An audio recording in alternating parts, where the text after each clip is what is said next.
Coucou tout le monde, j'espère que vous allez bien. Moi je suis particulièrement en forme, vraiment j'ai trop d'énergie aujourd'hui. Il va falloir que je canalise tout ça et qu'on commence par le commencement, c'est-à-dire ma présentation.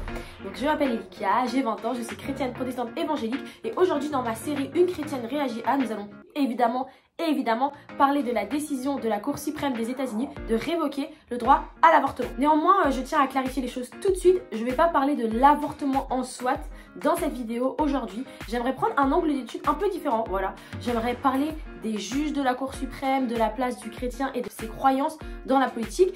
Donc, comme d'habitude, je les répète parce que certains n'ont toujours pas compris, mais cette vidéo et cette série sont destinées aux chrétiens. Le but, voilà, c'est de nous inviter à la réflexion par rapport à tout ce qui se passe dans la société, parce qu'on est dans le monde, mais on n'est pas du monde. Jean 15, verset 19. Donc c'est toujours bien de prendre du recul par rapport à tous les événements qui arrivent et se demander si c'est la volonté de Dieu et qu'est-ce qu'on peut faire par rapport à ça, comment on doit se positionner en fait. Bref, let's go. Mais comme d'habitude, avant de rentrer dans la réflexion, prenons un petit temps pour récapituler les événements récents. Donc pour ceux qui n'ont pas suivi l'actualité, ça arrive. Vendredi 24 juin, la Cour suprême des États-Unis a révoqué le droit à l'avortement de la Constitution. Qu'est-ce que ça veut dire concrètement? Attention, l'avortement n'a pas été interdit aux États-Unis, simplement maintenant chaque État peut choisir sa législation par rapport au droit à l'IVG parce que l'arrêt Roe vs Wade de 1973 a été annulé. Là, vous vous demandez certainement qu'est-ce que l'arrêt Roe vs Wade? Je développe rapidement. Il faut savoir qu'aux États-Unis, la loi suprême du pays, ça s'appelle la Constitution des États-Unis. Et dans cette Constitution, il y a 27 amendements. Et parmi ces 27 amendements, il y a le 14e amendement. Amendement qui a été adopté en juillet 1868, qui traite des droits de la citoyenneté et surtout qui a été proposé comme une réponse, une solution au problème des anciens esclaves afro-américains. Donc là, vous vous demandez, mais comment de cet amendement on a pu créer une loi sur l'avortement? Moi aussi, je me pose encore cette question. Enfin bref, la réponse, bien que peu convaincante, est la suivante. Dans le 14e amendement, il est stipulé ceci. Aucun État ne fera ou n'appliquera de loi qui restreindrait les privilèges ou les immunités des citoyens des États-Unis, ne privera une personne de sa vie, de sa liberté. Et le juge Harry Blackmun a déclaré que le tribunal avait estimé que c'était implicite dans le droit à la vie privée protégé par le 14e amendement. Donc pour résumer, en gros, le 14e amendement protège le droit à la vie privée. Une femme qui veut avorter, cela concerne à skip sa vie privée, donc l'avortement doit être autorisé. En gros, c'est l'idée. Et du coup, pourquoi est-ce que ça a été annulé? Parce qu'en réalité, la Constitution en elle-même, donc la loi suprême du pays, ne fait aucune mention de l'avortement. Aucun de ces articles ne mentionne implicitement ce droit. Donc il était infondé d'après le juge Samuel Alito, un des 9 juges de la Cour suprême et surtout un des 5 juges qui a voté en faveur de la révocation du droit à l'avortement. Parmi ces 5 juges, il y a également une femme, Amy Barrett, et 3 autres hommes, Clarence Thomas, Brett Kavanaugh et Neil Gorsuch. Il faut savoir que ces juges sont appelés conservateurs. Conservateurs, on pourrait utiliser comme synonyme traditionnaliste. Les conservateurs défendent les valeurs traditionnelles de la famille. C'est pour ça qu'en général, ils sont opposés au mariage homosexuel, au mariage pour tous. Il faut savoir que le conservatisme, c'est une philosophie politique qui est en faveur des valeurs traditionnelles. Voilà, je pense que je vous ai assez bien résumé la chose. Quand j'ai appris cette nouvelle de la révocation du droit à l'avortement aux États-Unis, j'en ai parlé avec une amie qui m'a dit quelque chose de très intéressant. Elle m'a dit, Elikia, on sait que l'avortement c'est mal, on sait que Dieu aime pas ça, mais pour moi, l'interdire c'est ridicule parce que Dieu jugera lui-même en fait les femmes qui ont avorté.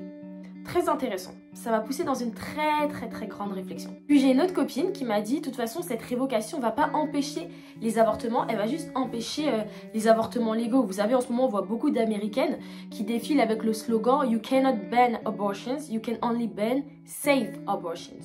Très intéressant aussi. Il y a une troisième personne qui m'a dit, d'ailleurs peut-être que c'est la même qui m'a dit ces 3 choses, je sais pas, elle m'a dit « Interdire l'avortement, ça sert à rien ». Parce que les femmes vont continuer à le faire, elles vont continuer à avorter. Et de là est née la réflexion, le fil conducteur de cette vidéo. Ma question est la suivante. En tant que chrétien, est-ce qu'on doit faire les choses par rapport à comment la personne en face va réagir? Ou est-ce qu'on doit faire les choses en fonction de ce que Dieu nous dit, nous demande de faire? Je m'explique. Imaginons que Dieu me fasse la grâce, non pas d'avoir des citoyens et de diriger un pays, mais d'avoir des enfants et de gérer une famille. Est-ce que sous prétexte que mes enfants peuvent choisir de désobéir, je ne devrais pas poser de règles dans mon foyer? Par exemple, ne pas parler aux inconnus, ne pas sortir la nuit en cachette, ne pas grignoter entre les repas. Oui, mon enfant peut choisir de me désobéir et de parler aux inconnus dans la rue. Oui, il peut sortir en boîte de nuit la nuit en cachette pendant que je dors. Oui, mon enfant peut choisir consciemment, sciemment de me désobéir et de grignoter entre les repas parce qu'il a son libre arbitre malgré mes interdictions. Mais est-ce que le fait qu'une personne possède un libre arbitre devrait m'empêcher de poser des règles dans mon foyer? La réponse est non. Parce que Dieu m'a confié des enfants. Parce que la Bible dit dans Deutéronome 6, les commandements que je te donne aujourd'hui seront dans ton cœur, tu les répéteras à tes enfants. Et elle dit aussi dans Proverbe 22, verset 6, éduque l'enfant d'après la voie qu'il doit suivre, même quand il sera vieux, il ne s'en écartera pas. Le rôle d'un parent, d'après la Bible, c'est d'éduquer son enfant selon les voies du Seigneur.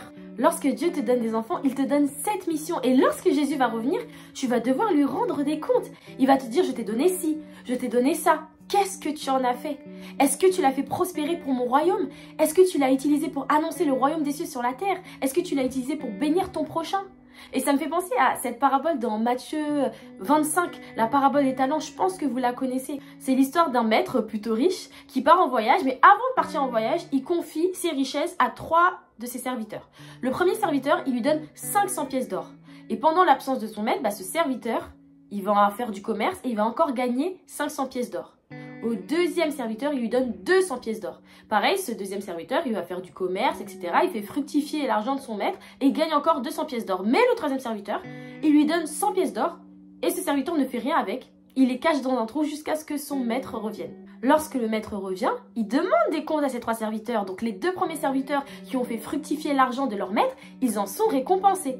Mais le troisième serviteur qui n'a rien fait avec l'argent de son maître, non seulement il est jeté dehors, mais en plus les 100 pièces d'or qu'on lui avait données, elles lui sont reprises. Cette parabole, bien sûr, c'est une image, c'est une métaphore filée de notre relation avec Dieu. Je t'explique, Dieu nous crée, il nous façonne, il nous place sur la terre, il nous donne des dons, des projets, des responsabilités, des relations. Mais un jour, Jésus va revenir et il va nous demander de lui rendre des comptes. Moi, par exemple, il va me dire, Elikia, je t'ai donné le don de la musique, du chant, qu'est-ce que tu as fait avec ? Est-ce que tu as ignoré ce don que je t'ai donné? Ou alors, est-ce que tu l'as utilisé seulement pour ta propre gloire, pour t'enrichir de richesses matérielles et futiles? Alors, est-ce que tu as utilisé ce don que je t'ai donné pour annoncer le royaume de Dieu sur la terre, pour bénir ton prochain, pour être sel et lumière? Et c'est pareil quand Dieu nous donne des enfants. Quand Jésus reviendra, il nous demandera, je t'ai confié mes enfants. Parce que oui, nos enfants ne nous appartiennent pas, ils appartiennent à Dieu. Donc il va nous dire, je t'ai confié mes enfants. Est-ce que tu as rempli ta mission?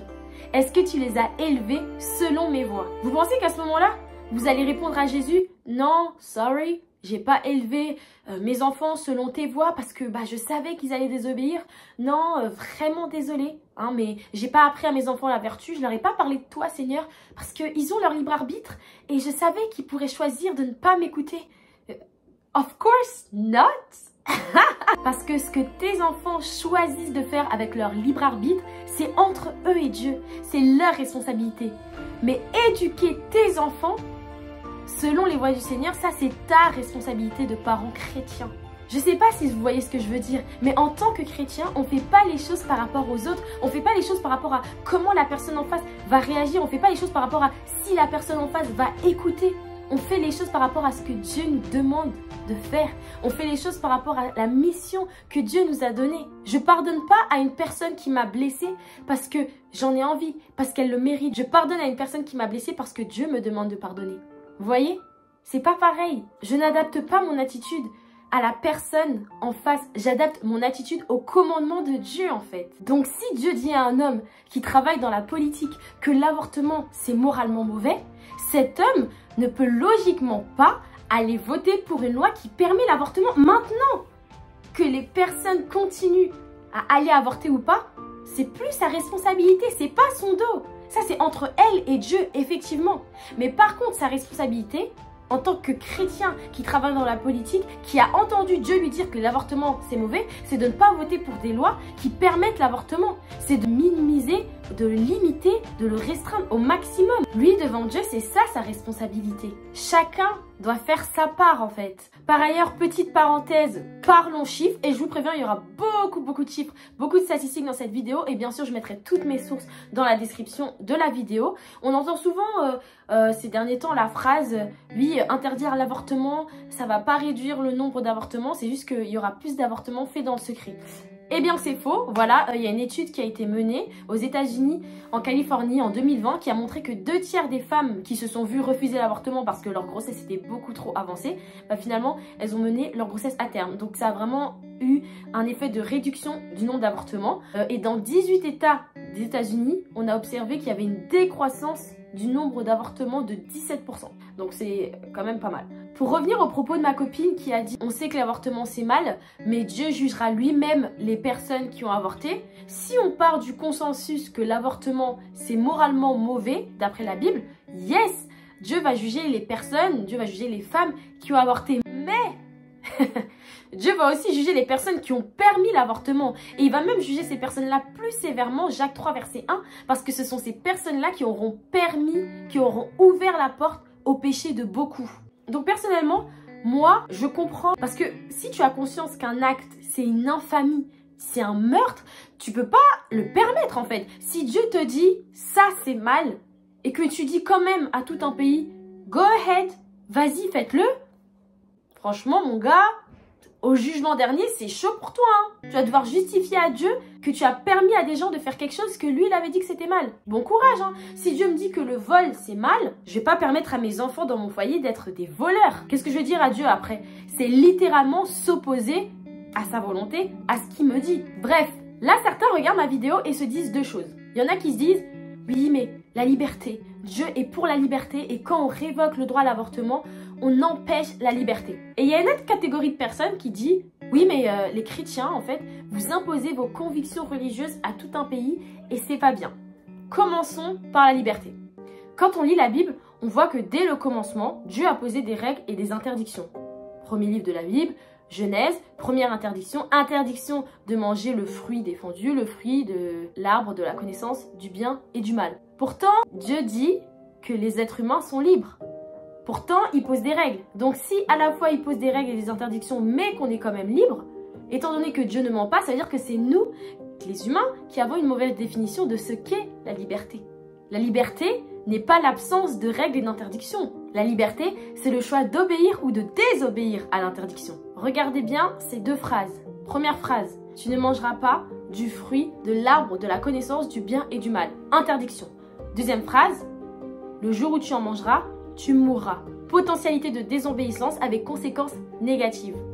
Le monde dit que la liberté, c'est faire ce que l'on veut, où l'on veut, quand l'on veut, sans conséquences en plus. Mais en fait, ce n'est pas possible parce que chaque choix a une conséquence. La liberté, c'est d'avoir le choix en ayant conscience que si un choix est mauvais, bah, il y aura des répercussions en fait. Dieu nous donne le choix, par exemple, de suivre Jésus ou de ne pas suivre Jésus. Mais si tu ne suis pas Jésus, bien malheureusement, la conséquence, c'est la mort éternelle, c'est l'enfer. Tu es libre de choisir de suivre Jésus ou pas. Mais un choix aura pour conséquence l'enfer. Comme l'avortement. Tu peux choisir, tu as le choix d'aller avorter quand même dans un état où ça a été interdit, parce qu'on sait très bien qu'il y a plein de médecins, plein de sages-femmes qui vont continuer à proposer leurs services dans le secret. Mais la conséquence de ce choix, c'est que tu seras dans l'illégalité et que si tu te fais attraper, tu pourras encourir des peines. Mais ce n'est pas parce qu'il y a des conséquences négatives à un choix que ce n'est pas un choix. C'est pas parce qu'il y a des conséquences négatives à un choix que tu n'es pas libre. Par ailleurs, non pas seulement d'un point de vue religieux, parce que oui, il y a plein de règles et d'interdictions dans la Bible, mais aussi d'un point de vue juridique, je trouve ça vraiment hypocrite en fait de clamer que parce qu'il y a une interdiction, en tant que citoyen, on n'est pas libre. Parce qu'on a un code civil qui est rempli d'interdictions. Et c'est pas pour autant qu'en tant que citoyen, on n'est pas libre dans notre pays en fait. L'interdiction pour un mineur de quitter le territoire français sans l'accord de ses deux parents, l'interdiction de vendre ou même de donner à titre gratuit des boissons alcooliques à des mineurs, l'interdiction de grandes manifestations sportives sur des routes à grande circulation à certaines périodes de l'année 2022, l'ancienne interdiction, enfin bon ancienne, mais elle va bientôt revenir, de ne pas porter de masque dans les transports, bref. La loi française, la loi américaine, le code civil est rempli d'interdictions. Et je pense pas qu'à chaque fois qu'il y a une nouvelle interdiction, on est en train de se plaindre qu'on n'est plus libre. Maintenant, j'aimerais passer à une phrase qui me dérange, ce sera le dernier point de ma vidéo, et c'est la phrase suivante. Les chrétiens, vous imposez vos convictions religieuses au monde. Alors je vous dis la vérité, je suis en train de sourire parce qu'en fait, je sais pas, voilà, je ne sais pas si je dois rire ou pleurer quand j'entends cette phrase. Parce que on est en 2022 et vous pensez encore que c'est à cause des chrétiens qu'on restreint le droit à l'avortement de plus en plus. Genre, on est en 2022 et vous pensez encore que seuls les gens religieux sont contre l'avortement. Comment vous dire? Parlons chiffres. Aux États-Unis, il faut savoir que 48% de la population est pro-choice, c'est-à-dire pour l'avortement, et que 46% de la population est pro-vie, c'est-à-dire contre l'avortement. 46% les gars, c'est énorme. C'est quasiment la moitié de la population. Donc vous voyez vraiment que les États-Unis, c'est un pays qui est très divisé par rapport à cette thématique de l'avortement. Et c'est pour ça qu'il y a sans cesse des changements, des mouvements sur les législations, sur les lois par rapport à ça. Il faut savoir aussi qu'aux États-Unis, 61% des Américains voulaient des restrictions par rapport à l'avortement en 2020, si je me trompe pas. Parce qu'il faut savoir voilà, qu'aux États-Unis, on peut avorter jusqu'à 6 mois à peu près, jusqu'à la 24e semaine de grossesse. Sachant qu'à la 24e semaine de grossesse, le bébé, enfin si vous voulez l'appeler le fœtus, il ressemble à ça. Il pèse 700 grammes, il peut commencer à ouvrir les yeux, il peut tousser, il peut avaler du liquide amniotique et donc faire fonctionner son système digestif. Il peut faire la moue avec sa bouche, donc faire des sortes de sourires, de grimaces, bref. Et tout ça, c'est sur Doctissimo. Donc si vous ne croyez pas, vous marquez 24e semaine fœtus. Donc sachant tout cela, il y a beaucoup d'Américains qui voulaient des restrictions par rapport à l'avortement, pas l'interdire forcément, mais en tout cas qu'il soit plus cadré, plus limité. Comme vous savez compter, vous avez entendu que tout à l'heure je vous ai dit que 48% des Américains sont pour l'avortement. Mais pourtant 61% des Américains voulaient des restrictions par rapport à l'avortement. Donc ça veut dire que même dans les gens qui sont pour l'avortement, il y en a quand même pas mal qui voulaient quand même des restrictions par rapport à ça parce qu'ils trouvaient quand même que ça allait trop loin. Mais surtout la statistique qui nous intéresse est la suivante. Aux États-Unis, 6 millions de pro-vie, 6 millions de personnes qui sont contre l'avortement se déclarent athées, en tout cas non religieuses. 6 millions d'athées contre l'avortement. Il y a énormément d'associations aux États-Unis pro-vie, donc qui militent contre l'avortement et qui sont non chrétiennes, non religieuses. Il y a par exemple l'association Feminists for Life of America. Donc oui, non seulement c'est une association athée, mais en plus c'est une association féministe. Donc on peut être athée, féministe et contre l'avortement. Parce qu'en fait c'est une association qui aide les femmes durant leur grossesse. Surtout les femmes qui vivent sous un certain seuil de pauvreté et qui les aident aussi une fois que elles ont accouché. Il y a aussi l'association Pro-Black, Pro-Life. Donc voilà, tout est dans le titre. C'est une association donc, qui aide les femmes noires à choisir la vie, les femmes afro-américaines. Il y a aussi l'association New Wave Féministe. Et enfin, la plus connue, elle s'appelle Secular Pro-Life. Parce que sécular, ça veut dire séculier. Séculier, ça veut dire qui appartient au laïc, donc qui n'est pas religieux. Et par ailleurs, le christianisme, c'est la religion dans laquelle les femmes ont le plus eu recours à des avortements. La première religion aux États-Unis où il y a eu plus d'avortements, c'est le bouddhisme, mais dans les religions monothéistes, la première, c'est le christianisme en fait. Voilà, je pense vraiment que c'est important de réfléchir par soi-même. Voilà, c'est bien d'avoir une opinion. Vous pouvez être pour l'avortement, mais quand vous voulez en fait attaquer les gens qui ont une opinion opposée à la vôtre, renseignez-vous et arrêtez de dire n'importe quoi. Genre. La position pro-vie, être contre l'avortement, ce n'est pas une position religieuse. En tout cas, pas uniquement. C'est aussi une position rationnelle, c'est aussi une position scientifique et même une position philosophique en fait. De nombreux philosophes contemporains comme George Garcia, comme Celia Wolf Divine, comme Anthony McCarthy, comme Francis Beckwith se positionnent contre l'avortement et aussi des philosophes antiques par exemple comme Aristote.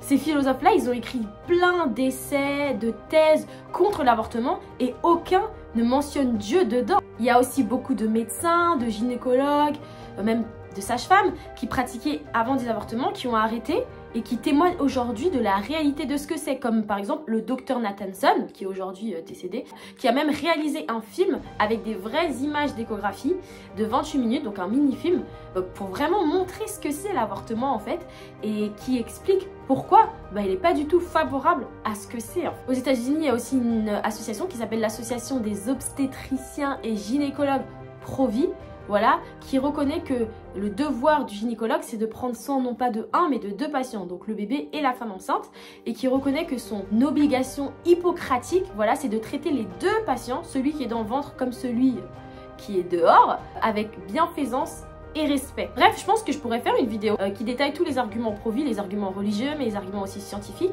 les arguments juridiques, les arguments philosophiques et même les arguments véganes, parce que j'ai découvert il y a pas longtemps qu'il y a aussi pas mal de véganes qui se positionnent contre l'avortement.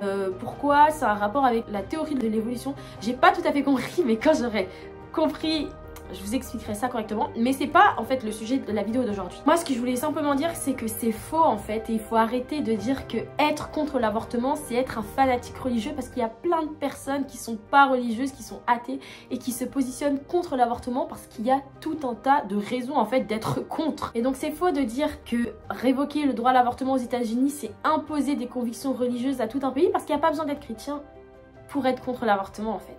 Et c'est pas la raison pour laquelle ils ont révoqué ce droit. La raison, je vous l'ai expliqué plus tôt, les juges de la Cour suprême n'ont jamais dit qu'ils révoquaient le droit à l'avortement parce qu'ils étaient chrétiens. Ils ont justifié cela par le fait que la Constitution n'aborde pas directement ce droit et que pour eux, c'est à l'échelle de chaque État que la décision doit être prise. Cependant, pour finir, moi j'aimerais quand même dire quelque chose aux chrétiens qui disent oui, moi je suis chrétien, je suis contre l'avortement, mais je ne peux pas imposer cette conviction aux gens qui ne sont pas chrétiens. C'est bizarre de dire je pense que l'avortement c'est mal, mais bon les non-chrétiens, voilà, ils peuvent avorter parce qu'ils sont pas chrétiens. Si l'avortement c'est mal, en tant que chrétienne, je crois en un seul Dieu. Je crois en Jésus-Christ. Je crois que Jésus est le chemin, la vérité et la vie. Je ne crois pas que Jésus est un chemin parmi d'autres. Je crois que Jésus est l'unique chemin et que les gens qui ne passent pas par Jésus n'iront pas au paradis. Oui, je crois que Jésus est la vérité. Je ne crois pas que Jésus est une vérité parmi d'autres. Je crois que Jésus est la seule vérité. On vit dans une société qui dit qu'il y a plusieurs vérités, que chacun peut avoir à la sienne. Les non-chrétiens ont changé la définition du mot vérité pour l'adapter à leur vision du monde. Par conséquent, les chrétiens et les non-chrétiens ne parlent pas la même langue. Les chrétiens et les non-chrétiens n'utilisent pas le mot vérité de la même façon. Mais aujourd'hui, moi je trouve que beaucoup de choses du monde se sont infiltrées dans l'église et que des fois, même nous les chrétiens, on utilise le mot vérité comme les non-chrétiens. Nous aussi, des fois, on a tendance un peu à sous-entendre que ouais, chacun sa vérité. En réalité, la vérité ne se soucie pas de ce que nous croyons. La vérité ne se soucie pas de ce que nous ressentons ou de ce que nous en disons. La vérité ne se soucie même pas de savoir si nous la croyons ou pas. La vérité ne change pas, la vérité n'est jamais modifiée. La vérité est la vérité à tout moment, à tout lieu, pour tout le monde. Et quand Jésus dit « Je suis la vérité », il fait une affirmation objective que sa vérité est vraie pour tout le monde. Il garantit l'exclusivité. Si vraiment tu crois en Dieu, au Dieu de la Bible, si vraiment tu crois en Jésus, alors tu crois qu'il est et qu'il a l'unique vérité. Que sa vérité est vraie pour tout le monde. Pas vrai que pour les chrétiens, vrai pour tout le monde, tout court. Que ce qu'il dit est vrai pour tout le monde. Si Dieu dit que les relations sexuelles sont mauvaises avant le mariage, il parle pas juste pour les chrétiens, il parle pour tout le monde. Si Dieu dit que dès le ventre de notre mère, il nous a donné une identité, il nous a façonné, on a de la valeur à ses yeux, il parle pas seulement des grossesses des femmes chrétiennes, il parle de tout le monde. Et surtout, si tu crois en la bonté, en l'amour et surtout en l'omniscience, l'omnipotence de Dieu, tu crois que sa parole est bonne pour tout le monde et que sa parole est vraie pour tout le monde. Si Dieu me montre que le meurtre, c'est mal, avec les moyens qu'il me donne, au maximum, je vais essayer d'empêcher que ça arrive. Parce que être chrétien, c'est être du côté de Dieu, les gars. Être chrétien, c'est être du côté de Dieu, les gars. Je pense vraiment qu'il ne faut pas oublier que Dieu est le créateur du ciel et de la terre. C'est aussi le créateur du corps humain et qui sait mieux que de simples êtres humains, même gynécologiquement, ce qui est bon et ce qui est mauvais. Je pense qu'il faut savoir être humble et haut tempéré, même quand on ne comprend pas. Je pense aussi que depuis l'Ancien Testament, Dieu montre clairement que pour lui, la vie est précieuse dès le ventre, en fait, de notre mère. Dès le commencement, avant même l'accouchement. Et en fait, le fait qu'aujourd'hui, il y ait tellement de personnes qui sont même pas chrétiennes et qui pourtant sont contre l'avortement, je trouve que ça montre que depuis le début, la Bible et Dieu a raison, en fait. Vous savez, il y a un certain temps, j'ai vu un post qui montrait qu'il y a plein de faits scientifiques qui étaient écrits dans la Bible avant même que les scientifiques ne le comprennent, ne le saisissent. Par exemple, que la Terre est ronde, c'était écrit dans la Bible depuis. Mais c'est bien après que les gens ont compris qu'en fait la Terre n'était pas plate mais qu'elle était ronde. Mais dans la Bible, c'était écrit depuis longtemps. Pareil pour la rosée du matin. Il y a plein de choses comme ça. Souvent, les humains prennent des siècles à capter ce que Dieu dit depuis le départ. Donc soyons humbles en fait. Si l'avortement n'est pas quelque chose que la Bible cautionne, même si on ne comprend pas, ne le cautionnons pas non plus en fait. Ne prenons pas le risque de nous positionner contre Dieu. Nous devons détester ce que Dieu déteste et aimer ce que Dieu aime. Chrétien, ça veut dire petit Christ. Let's not forget that. Bon voilà, j'ai assez parlé. Voilà, donc j'espère que vous pourrez sortir de cette vidéo avec des nouvelles connaissances, une nouvelle réflexion. Je pense que c'est important d'avoir dans son entourage des gens qui pensent différemment de nous pour toujours rester ouvert d'esprit, avoir conscience que notre point de vue n'est pas le seul au monde. N'oubliez pas de m'ajouter sur TikTok ou sur Insta parce que quand je poste pas sur YouTube, c'est là-bas que je poste. Bisous, à bientôt!